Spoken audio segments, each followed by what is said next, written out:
right? So remember input output model, that is the topic that we are going to start today.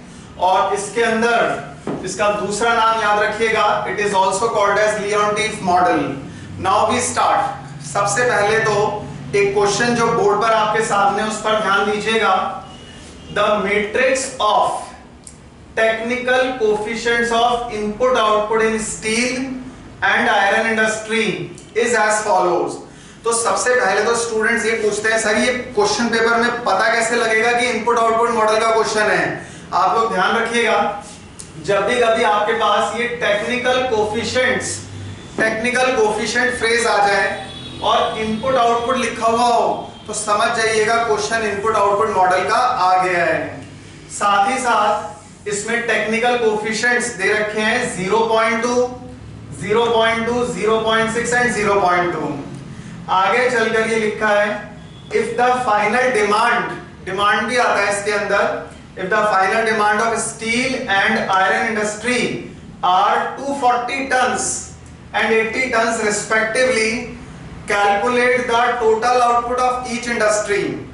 तो आपको ये ध्यान रखना है कि फाइनल डिमांड और ये इनपुट कोफिशिएंट्स की मदद से जब भी कभी आपको आउटपुट कैलकुलेट करने को बोला जाएगा तो वो क्वेश्चन होगा इनपुट आउटपुट मॉडल का. अभी सॉल्व कुछ नहीं सिखाया हमने, सॉल्व भी करना सिखाएंगे आपको, लेकिन सबसे पहले तो ये ध्यान रखना है आपको कि हमें पेपर में पता कैसे लगेगा कि क्वेश्चन इनपुट आउटपुट मॉडल का है. ये पता ऐसे लगेगा जब कभी क्वेश्चन पेपर में वर्ड्स होंगे टेक्निकल कोफिशिएंट्स, आपको डिमांड दे रखी होगी और उनकी हेल्प से आपको जब भी आउटपुट कैलकुलेट करने को दिया जाएगा तब वो क्वेश्चन होगा इनपुट आउटपुट मॉडल का. तो पहले तो एक बार इस क्वेश्चन को नोट कीजिएगा अपनी नोटबुक्स में. I am repeating this question for you, for all those students जिनको बोर्ड कभी कभी क्लियर नहीं होता नेटवर्क कनेक्शन की वजह से. आप लोग एक बार क्वेश्चन लिखिएगा. स्टार्टिंग में लिखा है the matrix of technical coefficients of input output in steel and iron industry are as follows. अब ये A से रिप्रेजेंट किया जाता है. A की वैल्यू दे रखी है 0.2 एंड अगेन 0.2, 0.6 एंड 0.2. तो ये A हमें गिवन है, फर्स्ट रो की वैल्यू है 0.2, फिर से 0.2, then 0.6 and 0.2.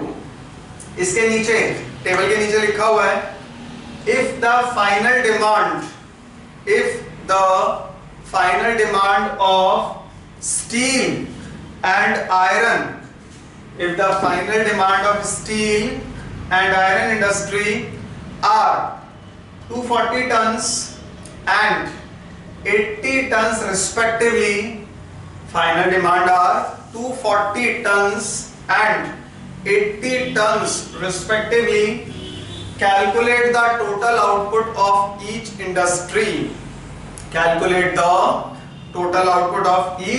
industry. ये तो है क्वेश्चन. आज आपको इन कोफिशिएंट्स और जो डिमांड दे रखी है इनका यूज करके आपको स्टील इंडस्ट्री, दो इंडस्ट्री है हमारे पास, स्टील अलग आयरन अलग, तो स्टील और आयरन इंडस्ट्री का टोटल आउटपुट यानी टोटल प्रोडक्शन कैलकुलेट करना है. And that is the main objective of input output model. तो इनपुट आउटपुट मॉडल के अंदर आपको टोटल प्रोडक्शन कैलकुलेट करना होगा, राइट? नाम से ही पता लग रहा है इनपुट आउटपुट मॉडल. तो आउटपुट निकालना पड़ेगा.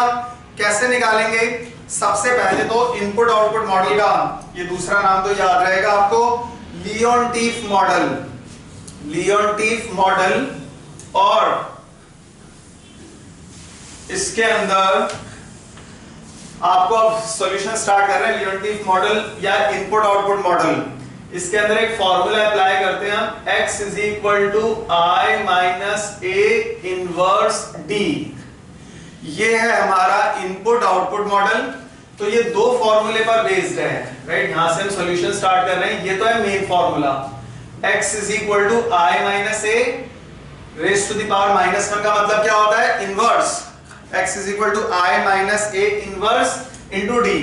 एक तो ये फॉर्मूला यहां पर अप्लाई किया जाएगा और एक i minus a inverse is adjoin of a upon determinant of a। तो पहले तो आप लोग ये दो फॉर्मूले नोट करिएगा जो कि बेस है इनपुट आउटपुट मॉडल में, और आप लोग अपनी आंसर शीट्स में भी अपने सॉल्यूशन को इसी तरह से स्टार्ट करेंगे। पहले तो ये फॉर्मूला लिखना, कॉपी खाली नहीं छोड़कर आनी है किसी को, आप लोग को फॉर्मूला लिखकर आना है। x is equal to i minus a inverse d। एक तो ये वाला, right? This is how you are going to start your solution in final exams. और उसके बाद i minus a inverse is adjoin a whole divided by determinant of a, right? ये short में लिखा जाता है, इसको अगर फुल में लिखा जाए तो adjoin of i minus a और determinant of i minus a, right? तो आप लोग तो फुल फॉर्म से लिखिएगा। यहां पर formula i minus a inverse का adjoin of i minus a, determinant of i minus a, मतलब यहां पर हर जगह पर i माइनस a का ही यूज होगा। adjoin of i minus a, आप लोग तो पूरा फुल वर्जन ही लिखिएगा, adjoin of i minus a upon determinant of i minus a। कीजिएगा नोट एक बार इसे, फिर आगे सिखाते हैं आपको।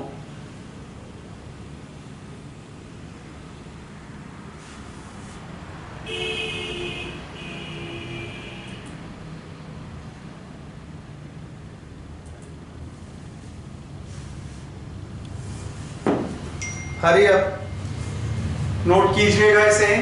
दो फॉर्मूले हैं, पहला, और इसी तरह के फॉर्मूले आप लोगों ने कल भी सीखे थे, right? i minus a inverse d, और यहां पर भी i माइनस a इनवर्स आएगा adjoin i minus a upon determinant of i minus a। तो नोट कीजिएगा एक बार दोनों फॉर्मूले, फिर आपको इसके आगे सिखाते हैं। Right, now we start.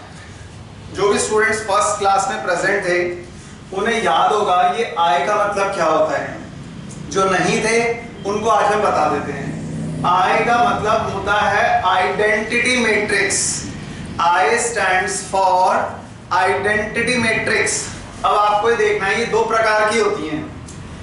एक तो 1 0 0 1 और दूसरा होती है 1 0 0 0 1 0 0 0 1। I मतलब आइडेंटिटी मैट्रिक्स, ये हमें घर से याद करके जाना है, ये क्वेश्चन पेपर में नहीं आएगा।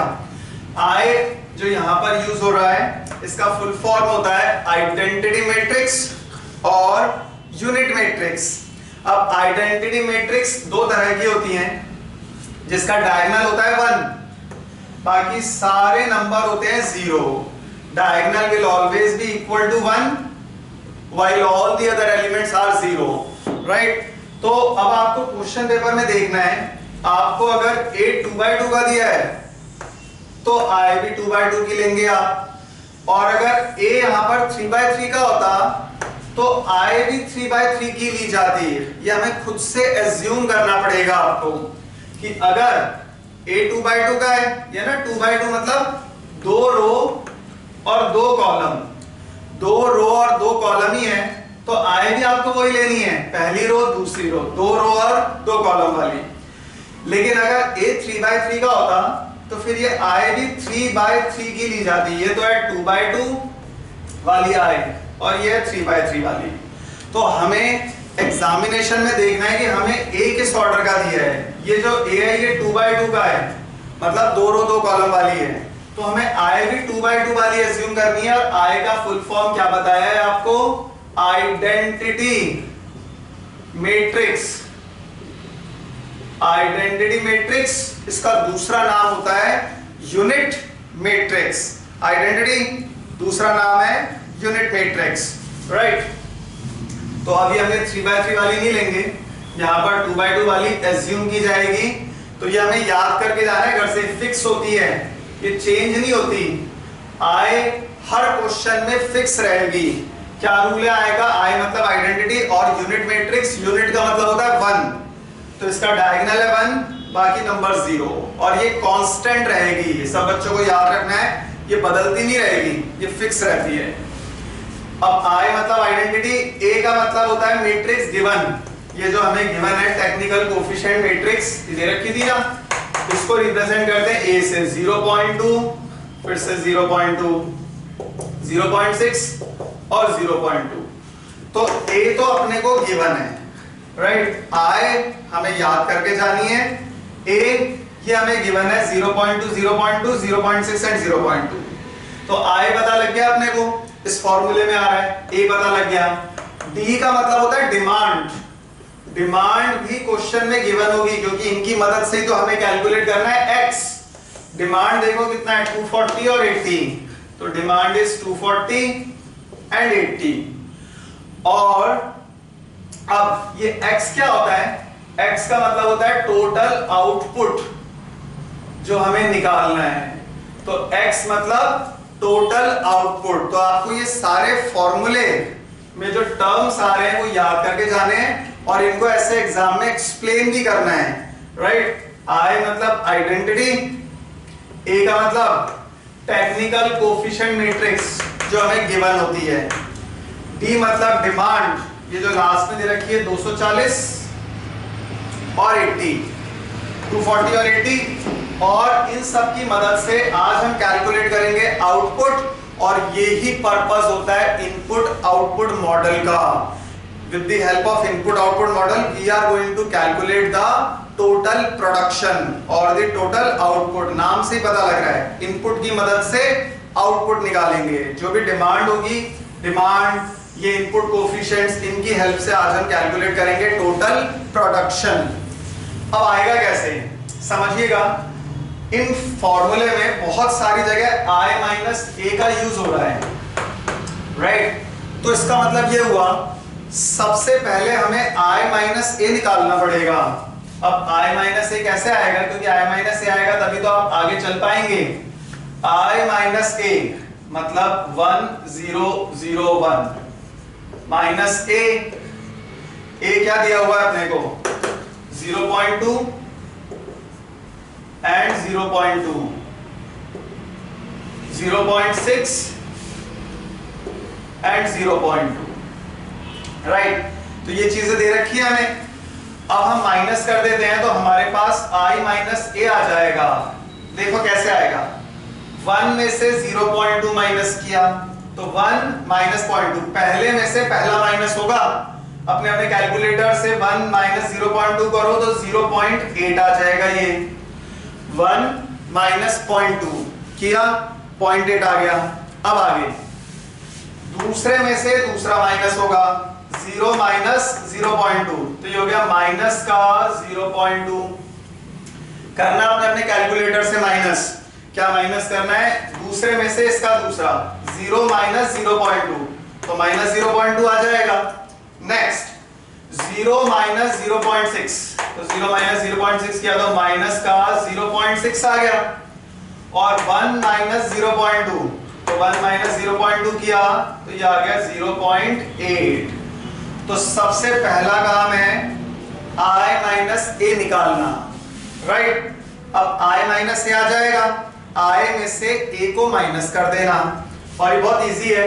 पहले में से पहला माइनस किया, दूसरे में से दूसरा गया नीचे, इसके पहले में से ये पहला माइनस किया, दूसरे में से दूसरा माइनस हो गया। क्लियर है काम। अब उसके बाद हम कैलकुलेट करेंगे डिटर्मिनेंट i माइनस ए। ये लगे हाथ निकाल लेना, डिटर्मिनेंट i माइनस ए। अब ये बहुत आसान है, कल की क्लास में तो आपने सीखा था प्लस माइनस प्लस से, और उससे पहले वाली क्लास में भी सीखा था, परसों वाली क्लास में भी प्लस माइनस प्लस। अब आज की क्लास में काम और भी बड़ा इजी है। आपको क्या करना है, इनको क्रॉस मल्टीप्लाई करना है और माइनस लगा के सॉल्व करना है। मतलब 0.8 को 0.8 से मल्टीप्लाई करिएगा, 0.2 को 0.6 से मल्टीप्लाई करिएगा, और सॉल्व करके बताओ ये i माइनस ए का डिटर्मिनेंट कितना आ रहा है, राइट। करो ये सॉल्व और बताइए क्या वैल्यू आ रही है अपने पास। Hurry up.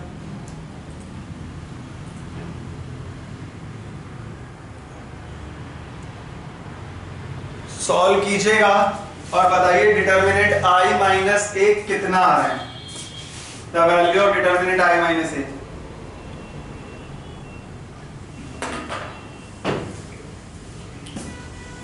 सिर्फ इन्हें क्रॉस मल्टीप्लाई करना है और माइनस लगा के सॉल्व कर देना है। ये छोटा सा काम करना है और बताइए सॉल्व करके क्या आ रही है वैल्यू। अंकित का आंसर आ रहा है 0.76। 0.76 is not correct. Ankit try again.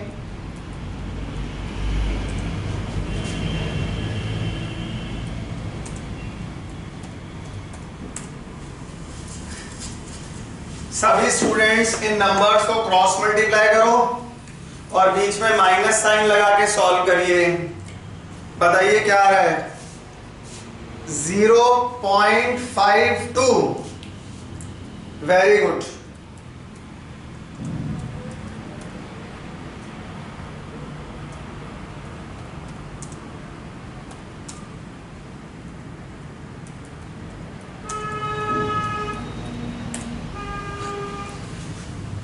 Supriya का भी आंसर आ रहा है 0.52। Very nice. तो आप में से 2 स्टूडेंट्स के तो आ गए हैं आंसर 0.52। बाकी सभी स्टूडेंट्स जिनका नहीं आ रहा एक बार और ट्राई करिएगा, फिर हम बोर्ड पे करके बता रहे हैं, क्योंकि यही गलती हो गई ना तो बहुत सारे नंबर डूब जाएंगे अपने। तो you have to be very very careful in the calculations. ये कैलकुलेट कैसे करना है। सौम्य का भी आंसर आ रहा है 0.52।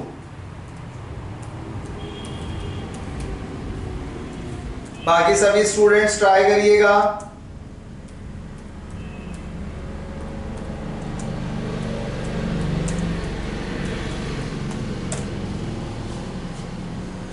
अंकित, सुप्रिया एंड सौम्या के अलावा बाकी सभी देखो जिनका भी नहीं आया इनको क्रॉस मल्टीप्लाई करना है। तो 0.8 को मल्टीप्लाई किया 0.8 से, ठीक है, ये कर देना। ये जो माइनस का 0.2 है इसको मल्टीप्लाई करना माइनस के 0.6 से। लेकिन बीच में क्या आता है, बीच में तो हमेशा माइनस आएगा ना। क्रॉस मल्टीप्लाई करिएगा और बीच में माइनस साइन लगा के सॉल्व करिए। तो अब अपने कैलकुलेटर से करो 0.8 को 0.8 से तो जाएगा 0.64।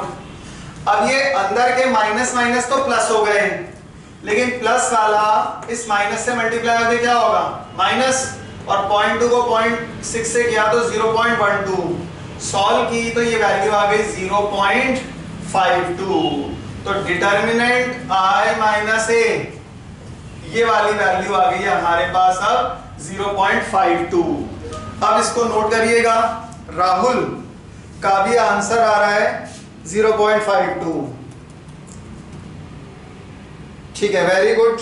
बाकी स्टूडेंट्स बोर्ड पर नोट करिएगा वैल्यूज को देखकर, और कोई भी दिक्कत हो वो आप चैट ऑप्शन में प्लेस कर सकते हैं।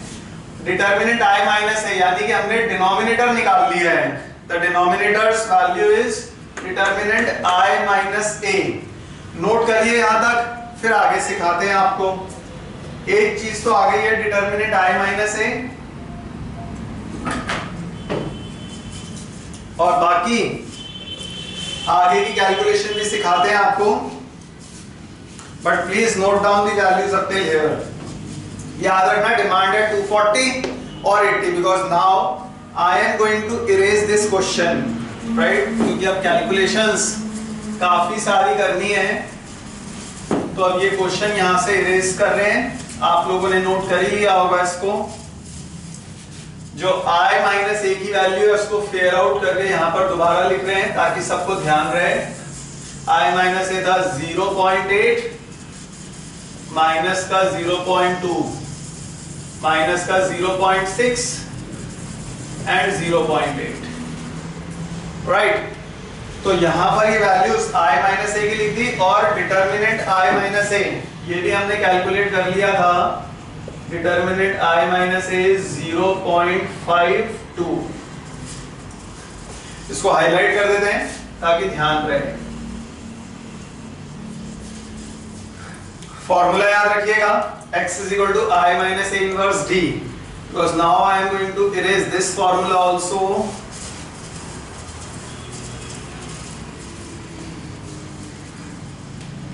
और I minus A inverse का फॉर्मूला ये भी सभी नोट कर लीजिएगा, adjoin I minus A upon determinant of I minus A. Kindly take down all these things, then we are going to proceed further. Right? Note कर लीजिएगा यहां तक.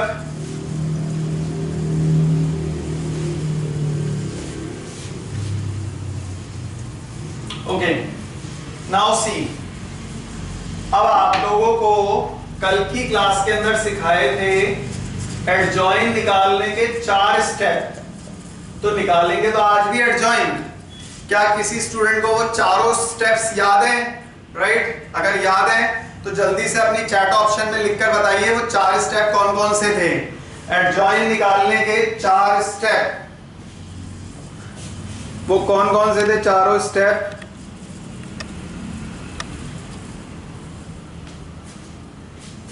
Hurry up. आप लोगों को एडजॉइन निकालने के 4 स्टेप सिखाए थे. Right? Anybody remembers all those 4 steps? 4 step सिखाए थे आप लोगों को. चैट ऑप्शन के अंदर टाइप करके बताइए वो चारों स्टेप कौन कौन से थे एडजॉइन निकालने के. Minors, cofactors, cofactor matrix and transpose. Very good. Soumya को भी याद है माइनर्स, कोफैक्टर्स, ट्रांसपोज, मैट्रिक्स ये निकालना था. तो यही काम आज करेंगे. अंकित एंड सौम्या रिमेंबर्स इट. बाकी सभी स्टूडेंट्स को भी याद रखने हैं ये सारे स्टेप्स. सुप्रिया को भी याद है minors, cofactors, cofactor matrix and transpose. Very nice. Right? तो ये सारे स्टेप्स याद रखिएगा क्योंकि मैट्रिसेस बेस्ड इन 4 स्टेप्स पर हैं. तो वो चारों स्टेप आप लोग को एक बार फिर से बताते हैं. पहला minors, number 2 second step cofactors, number 3 third is cofactor matrix और नंबर 4 ट्रांसपोज. तो ये 4 स्टेप आज भी अप्लाई करेंगे हम. माइनर्स, कोफैक्टर्स, कोफैक्टर मैट्रिक्स और ट्रांसपोज. राइट? इन चारों स्टेप्स को अप्लाई करके आज हम आंसर्स निकालेंगे. सबसे पहले माइनर्स. अब माइनर्स के लिए अपने पास इस टेबल में कुल मिलाकर 4 एलिमेंट ही हैं. 1, 2, 3 और 4. तो अपने को आज केवल 4 तो माइनर निकालने हैं और 4 ही कोफैक्टर निकालने हैं. सबसे पहले क्या लिखना है? सबसे पहले इनके घर के पते लिखेंगे हम. कौन सा नंबर कहां पर बैठा हुआ है. राइट? देखो जैसे ये है, इसका लोकेशन क्या है? M11 पहली रो पहला कॉलम. इसकी लोकेशन क्या है? M12 अगला, ये है दूसरी रो पहला कॉलम. तो M21 और ये आखिरी है M22 पर. तो अपने पास 4 नंबर है बस. राइट? पहले तो इनकी लोकेशन लिख दी. फिर आप लोगों को कल की क्लास में सिखाया था जब M11 होगा तो पहली रो हटेगी और पहला कॉलम हटेगा. देखिए ध्यान से, फर्स्ट रो और फर्स्ट कॉलम हटा दी. क्या बचेगा हमारे पास? 0.8. तो यहां पर वैल्यू क्या आ गई? 0.8. M11 ने पहली रो हटाई, पहला कॉलम हटाया. जो बच गया बस उसे ही लिख देना है. बहुत आसान कंसेप्ट है, आराम से इत्मीनान से कीजिएगा. देखो 1 2 है, पहली रो और दूसरा कॉलम. ये हटाया तो बच गया माइनस का 0.6. 2 1 सेकेंड रो और first column. Second row first column हटाया तो बचेगा माइनस का 0.2 और 2 2. अब 2 2 के लिए सेकेंड रो और सेकेंड कॉलम हटा दी. क्या बच जाएगा? 0.8. तो कल की क्लास में तो हमने हटाया था, फिर क्रॉस मल्टीप्लाई करके सॉल्व किया था। आज का काम तो और भी आसान हो गया। उसमें क्या कर रहे हैं, बस वो रो और वो कॉलम हटा रहे हैं, जो नंबर आ रहा है उसे लिखते जा रहे हैं। इजी। तो माइनर्स तो हमने निकाल दिए। क्या किसी को याद है कोफैक्टर्स कैसे निकाला करते थे? कोफैक्टर्स के लिए आप इन दोनों नंबरों का टोटल कर दीजिएगा। अगर वो इवन आया तब तो प्लस से मल्टीप्लाई करना, और अगर ऑड आ गया तो आपको माइनस से मल्टीप्लाई करना है। इवन आया इन दोनों नंबरों का टोटल तो प्लस से मल्टीप्लाई करना, ऑड आया तो माइनस से करेंगे। करो एक बार सॉल्व करके बताओ कोफैक्टर्स क्या आ रहे हैं अपने पास, राइट? आप लोग अपनी चैट ऑप्शन में लिखिएगा कोफैक्टर्स की वैल्यू। कल ही सिखाया था आपको, कोफैक्टर्स भी डिनोट करेंगे हम C11, 12, 21 और 22, C22 से। तो एक बार नोट कर लीजिएगा इन्हें। माइनर्स कोफैक्टर्स की वैल्यूज निकालकर टाइप करिएगा अपनी चैट ऑप्शन के अंदर और बताइएगा क्या वैल्यू आ रही है।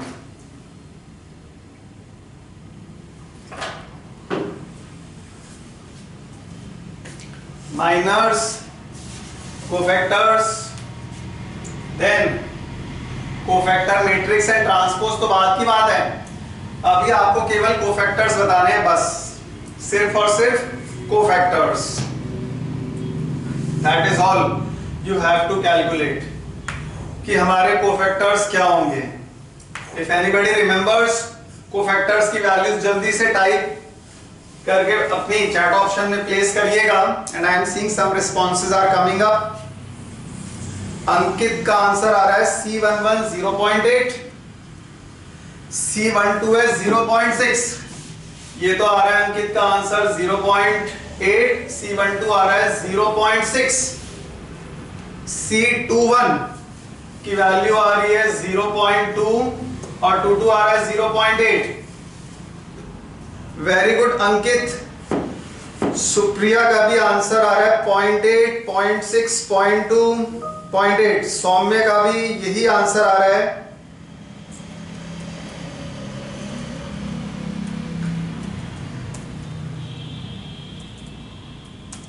Very well done all of you. Rahul का भी 0.8, 0.6, 0.2 एंड 0.8।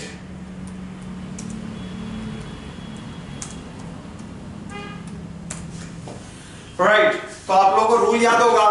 जो भी स्टूडेंट भूल गए वो समझ लीजिएगा। वैसे काफी सारों ने बहुत अच्छा किया है, सुप्रिया, राहुल, अंकित, चैट ऑप्शंस में देख रहे हैं हम, सौम्य, they've all calculated it correctly।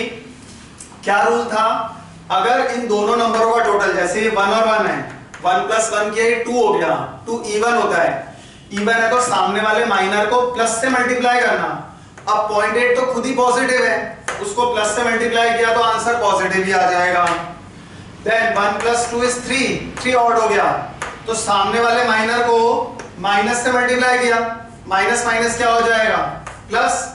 2 plus 1 3 odd हो गया, ऑड हो गया तो सामने वाले को माइनस से मल्टीप्लाई किया, माइनस माइनस प्लस हो जाएगा। 2 प्लस 2 4 हो गया। इवन है तो सामने वाले को प्लस से किया, ये ऑलरेडी प्लस का है, 0.8 को प्लस से मल्टीप्लाई करोगे तो 0.8 ही आ जाएगा।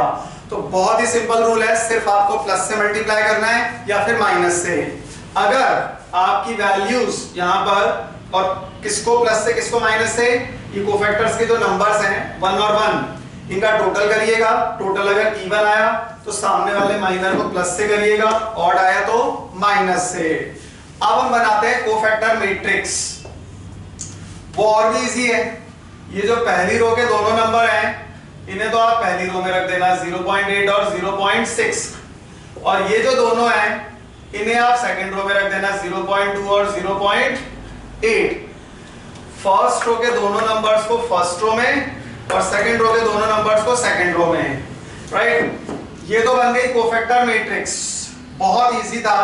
पहली रो के दोनों नंबर्स को पहली रो में रख दिया हमने, और दूसरी रो के दोनों नंबर्स को दूसरी रो में रखा। अब करेंगे हम ट्रांसपोज। ट्रांसपोज वर्ड का मतलब होता है रो को कॉलम में बदल देना, रो को कॉलम के अंदर चेंज कर देना, ये होता है ट्रांसपोज का मतलब। So transpose means transformation of rows into columns, right. तो अब हम रो को कॉलम में बदल देंगे। पहली रो ये बनेगा पहला कॉलम 0.8 और 0.6, दूसरी रो ये बन जाएगा दूसरा कॉलम, दूसरी रो बना दूसरा कॉलम। इसको बोला जाएगा adjoin of I minus A. ये जो 4 स्टेप अप्लाई करके जो हमारा आंसर आएगा उसको बोला जाएगा एडजॉइन ऑफ I माइनस ए। तो आप नोट कर लीजिएगा यहां तक, फिर इसके आगे सिखाते हैं आपको। Kindly note down the values up till here, then we are going to proceed further.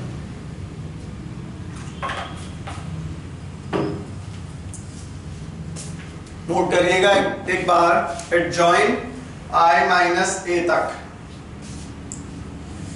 4 steps थे, माइनर्स, कोफैक्टर्स, कोफैक्टर मैट्रिक्स और ट्रांसपोज। और ये चारों स्टेप अप्लाई करके हमारे पास आ गया एडजॉइन, जिसको अब हम यहां लिख देते हैं ताकि आप सबको याद रहे। Adjoin I minus A, it is 0.8 and 0.2, 0.6 and 0.8। ये आ गया हमारे पास adjoint I minus A. Kindly note down up till here. ये नोट हो ही चुका था आपका माइनर्स का calculation, so I am erasing this. Cofactors भी नोट हो गया था, इनफैक्ट आप लोगों ने ही निकाल लिया था।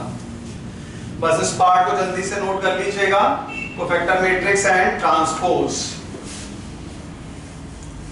Okay, now the next part. अब आप लोग को इनिशियली एक फॉर्मूला सिखाया था, राइट? तो फॉर्मूला क्या था?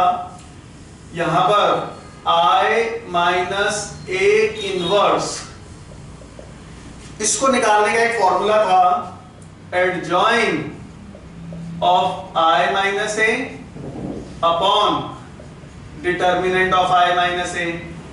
ये फॉर्मूला क्लास जब स्टार्ट हुई थी तो बताया गया था। अब एडजॉइन ऑफ I माइनस ए क्या है? एडजॉइन है 0.8, 0.2, 0.6 और 0.8। ये याद होगा आपको, अभी वो 4 स्टेप अप्लाई करके हमने टेबल निकाला था, ये जो यहां लिख भी दिया था, adjoint I minus A, minors, cofactors, cofactor matrix और ट्रांसपोज। ये चारों स्टेप अप्लाई करके एडजॉइन आ गया था, जिसको यहां रख दिया।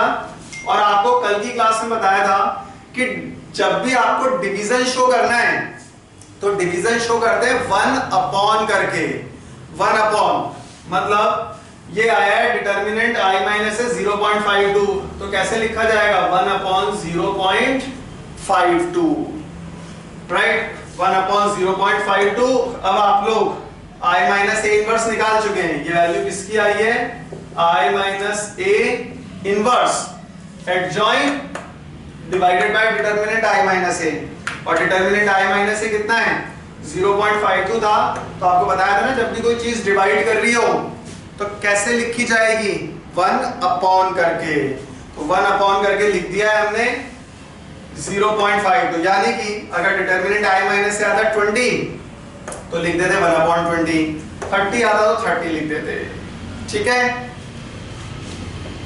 अब नोट कीजिए यहां तक, फिर और आगे सिखाते हैं आपको। Kindly note down up till here.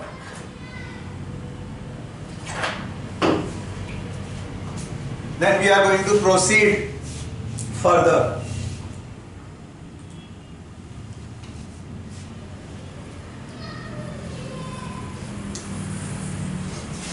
Hurry up.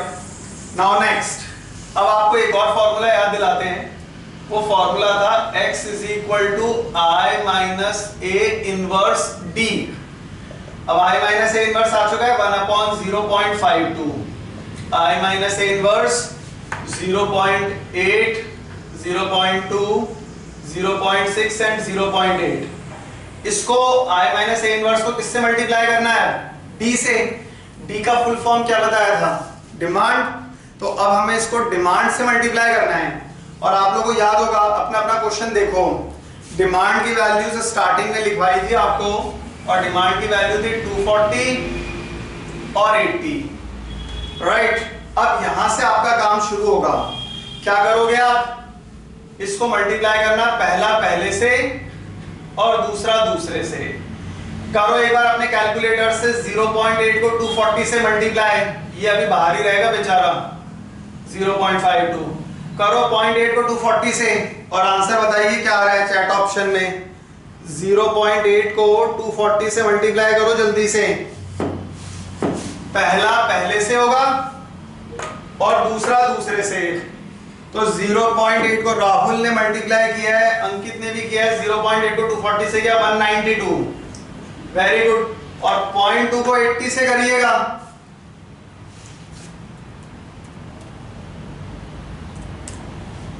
16, very nice. 0.8 को 240 से किया 192, 0.2 को 80 से किया 16 आ गया। ऐसे ही अब सेकंड रो पे उतर जाओ। रूल यही है, पहले को पहले से, दूसरे को दूसरे से। तो 0.6 को 240 से मल्टीप्लाई करो, 0.6 को 240 से। बताइए जल्दी क्या आ रहा है? अपने अपने कैलकुलेटर से 0.6 को 240 से मल्टीप्लाई करो, 144, ठीक है। और ऐसे ही आगे 0.6 को 240 से क्या 144 प्लस 0.8 को 80 से करिए। कैलकुलेटर हाथ में रखिएगा, 0.8 को 80 से मल्टीप्लाई किया तो ये आ जाएगा 64। Very nice Ankit and Rahul. बाकी सब भी करो अपने अपने कैलकुलेटर से। 0.52।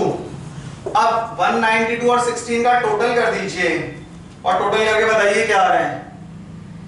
192 प्लस 16 टोटल कीजिएगा 192 और 16 का, और बताइए वो टोटल कितना आ जाएगा। सौम्य का आंसर आ रहा है 208, वेरी गुड। और नीचे वाले का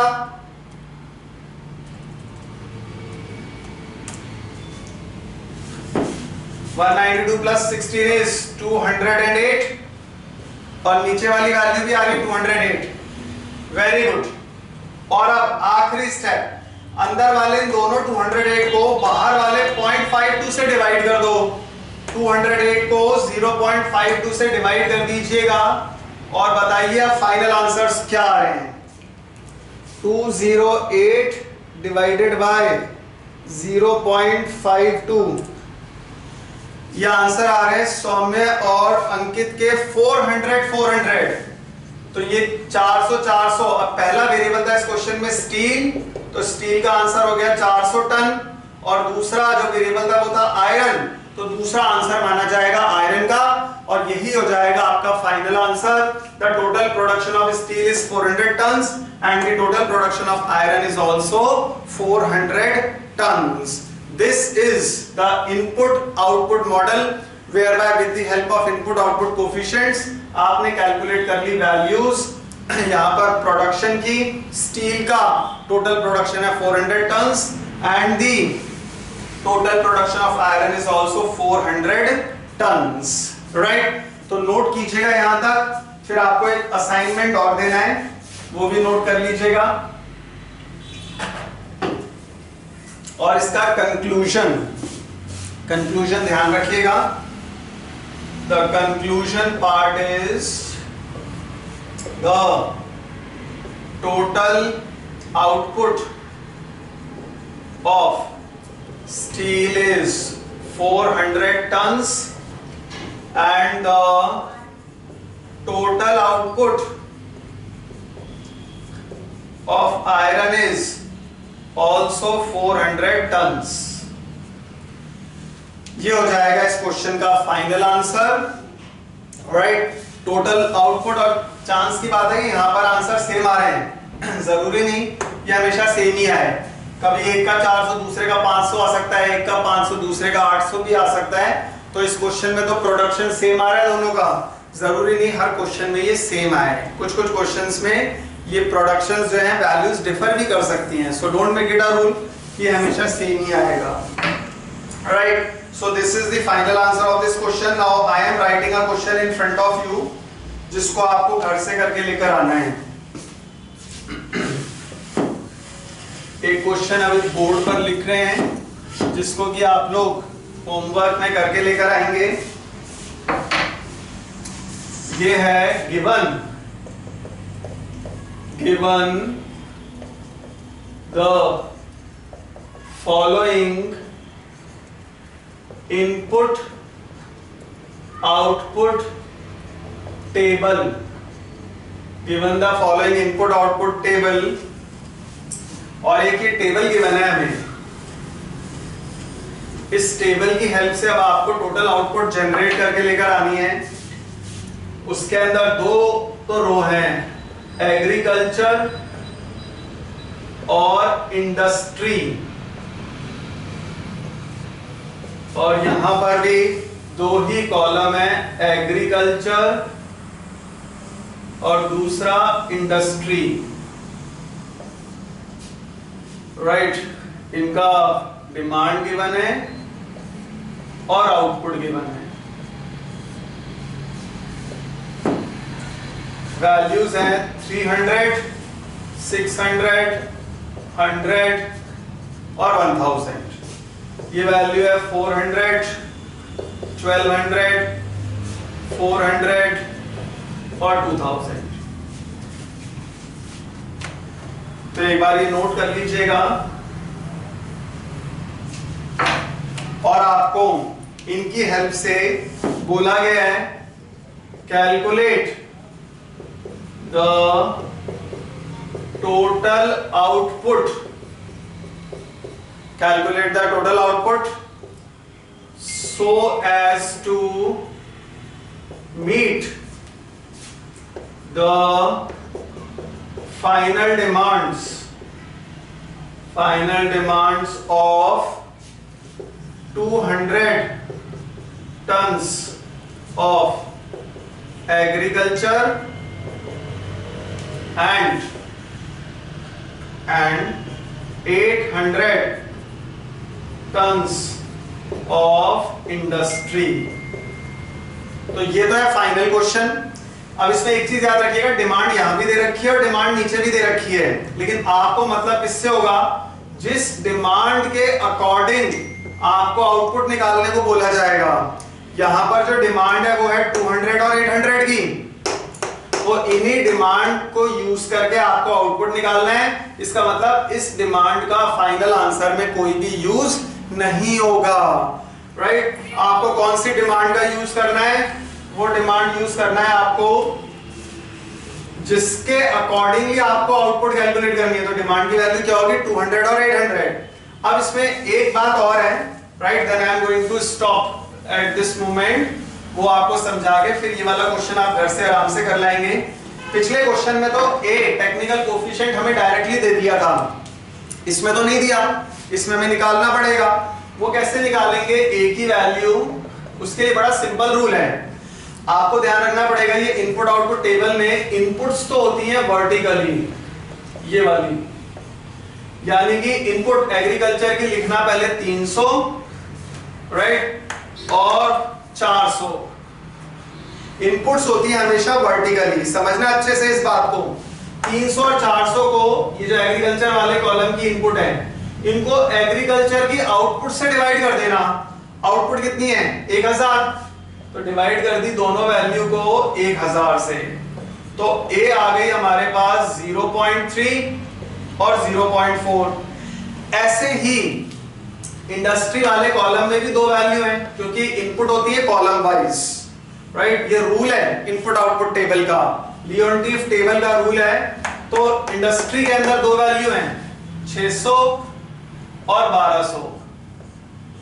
अब इन दोनों वैल्यू को, जो इंडस्ट्री की वैल्यूज हैं, उन्हें आप इंडस्ट्री की आउटपुट से डिवाइड कर देंगे, राइट। इंडस्ट्री की आउटपुट कितनी थी? 2000 and again 2000, right. I repeat, agriculture वाले कॉलम की दोनों वैल्यू को एग्रीकल्चर की आउटपुट से डिवाइड किया हमने, और इंडस्ट्री की दोनों वैल्यूज को इंडस्ट्री की आउटपुट 2000 से डिवाइड किया। तो करो 600 को 2000 से डिवाइड, 600 को 2000 से किया, ये हो गया 0.3, और 1200 को 2000 से किया तो ये हो गया 0.6। तो अब हमारे पास ए आ गई। डी, डिमांड अपने को दे ही रखा है, कितना डिमांड है 200 और 800। आप लोगों को मालूम था आई की वैल्यू फिक्स है जो लेनी है 1001, right. Now you can easily calculate the total output of agriculture and industry. तो आज यही वाला क्वेश्चन आप सभी को करके लेकर आना है। इस क्वेश्चन के अंदर हमें टेबल, क्वेश्चन तो यहां तक था, टेबल गिवन था और टेबल की हेल्प से ए हमें खुद बनानी थी और वो बहुत इजी है बनानी। एग्रीकल्चर वाले कॉलम में जो एग्रीकल्चर की आउटपुट है ना, आउटपुट सामने है, इन दोनों को 1000 से डिवाइड कर दिया, और इंडस्ट्री वाली जो दोनों वैल्यू है उसको इंडस्ट्री की आउटपुट 2000 से कर दिया।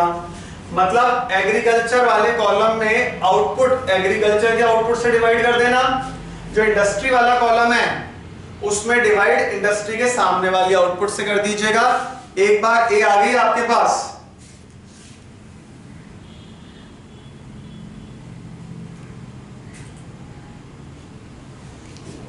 एक बार ए आ गई आपके पास, फिर आपको सॉल्व करने का जो प्रोसेस है वो बिल्कुल सेम रहेगा, राइट। तो इस क्वेश्चन को ट्राई कीजिएगा और ट्राई करके फिर कल की क्लास में अपने आंसर बताइएगा, राइट। आई रिपीट, क्या करना है आपको, आप लोगों को एग्रीकल्चर वाले कॉलम की वैल्यूज को एग्रीकल्चर की ही सामने वाली आउटपुट से डिवाइड करना है, और इंडस्ट्री वाले कॉलम की वैल्यूज को इंडस्ट्री के आउटपुट से डिवाइड करना है। ये काम करके लेकर आइएगा, and we are going to continue with the input output model in the next class, right. तो नोट कर लीजिएगा यहां तक and try to solve this question.